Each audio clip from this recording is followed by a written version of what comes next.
Hello, everybody. It's Brother Pierre.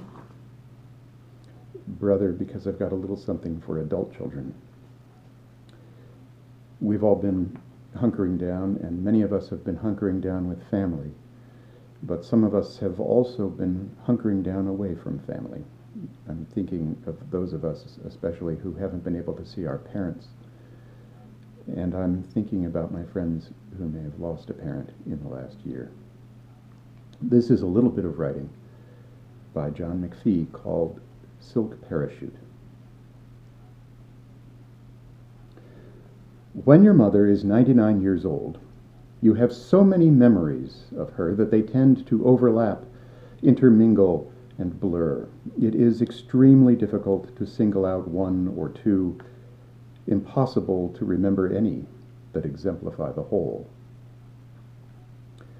It has been alleged that when I was in college, she heard that I had stayed up all night playing poker and wrote me a letter that used the word shame 42 times. I do not recall that. I do not recall being pulled out of my college room and into the church next door. It has been alleged that on December 24, 1936, when I was 5 years old, she sent me to my room at or close to 7 p.m. for using four-letter words while trimming the Christmas tree. I do not recall that. The assertion is absolutely false that when I came home from high school with an A-, she demanded an explanation for the minus. It has been alleged that she spoiled me with protectionism because I was the youngest child and therefore the most vulnerable to attack from overhead. An assertion that I cannot confirm or confute, except to say that facts don't lie. We lived only a few blocks from the elementary school, and I routinely ate lunch at home. It is reported that the following dialogue and ensuing action occurred on January 22, 1941. Eat your sandwich. I don't want to eat my sandwich. I made that sandwich, and you are going to eat it, Mr. Man. You filled yourself up on penny candy on the way home, and now you're not hungry. I'm late. I have to go. I'll eat the sandwich on the way back to school. Promise? Promise. Allegedly, I went up the street with the sandwich in my hand and buried it in a snowbank in front of Dr. Wright's house. My mother, holding back the curtain in the window of the side door, was watching. She came out in the bitter cold, wearing only a light dress, ran to the snowbank, dug out the sandwich, chased me up Nassau Street, and rammed the sandwich down my throat, snow and all. I do not recall any detail of that story. I believe it to be a total fabrication. There was the case of the missing Cracker Jack at Lindell's corner store. Flimsy evidence pointed to Mrs. McPhee's smallest child. It has been averred that she laid the guilt on with the following words. Like mother, like son is a saying so true, the world will judge largely of mother by you. It has been asserted that she immediately repeated that proverb 3 times, and also recited it on other occasions too numerous to count. I have absolutely no recollection of her saying that about the Cracker Jack, or any other controlled substance.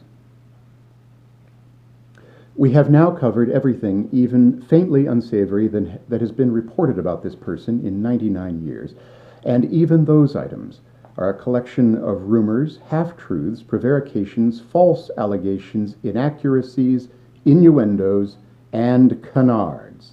This is the mother who, when Alfred Knopf wrote her 22-year-old son a letter saying, "The reader's reports in the case of your manuscript would not be very helpful, and I think might discourage you completely," said, "Don't listen to Alfred Knopf. Who does Alfred Knopf think he is, anyway? Someone should go in there and knock his block off." To the best of my recollection, that is what she said. I also recall her taking me, on or about March 8, my birthday, to the theater in New York every year, beginning in childhood. I remember those journeys as if they were today. I remember a Connecticut Yankee, Wednesday, March 8, 1944.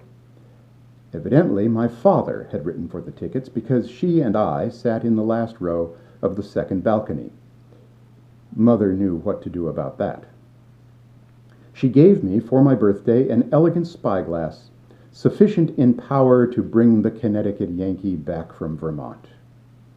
I sat there, watching the play through my telescope, drawing as many guffaws from the surrounding audience as the comedy on the stage. On one of those theater days, when I was 11 or 12, I asked her if we could start for the city early and go out to LaGuardia Field to see the comings and goings of airplanes. The temperature was well below the freeze point, and the March winds were so blustery that the wind chill factor was 40 below zero, or seemed to be.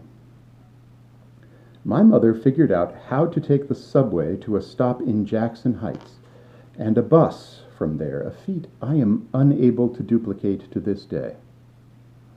At LaGuardia, she accompanied me to the observation deck and stood there in the icy wind for at least an hour, maybe two, while I, spellbound, watched the DC-3s coming in on final, their wings flapping in the gusts.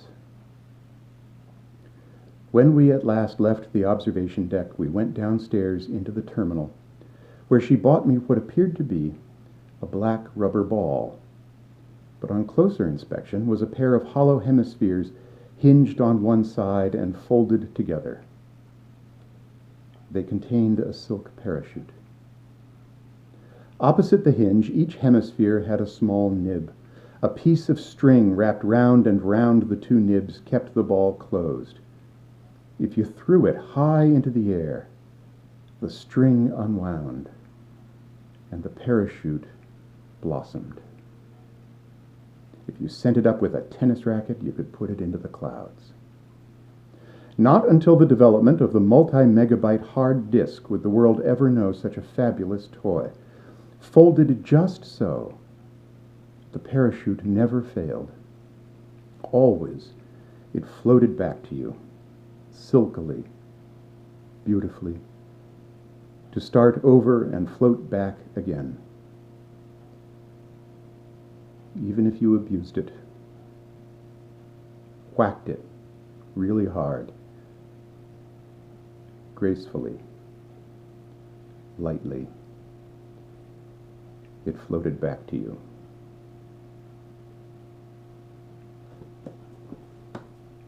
Silk Parachute by John McPhee. Have a good evening, everybody.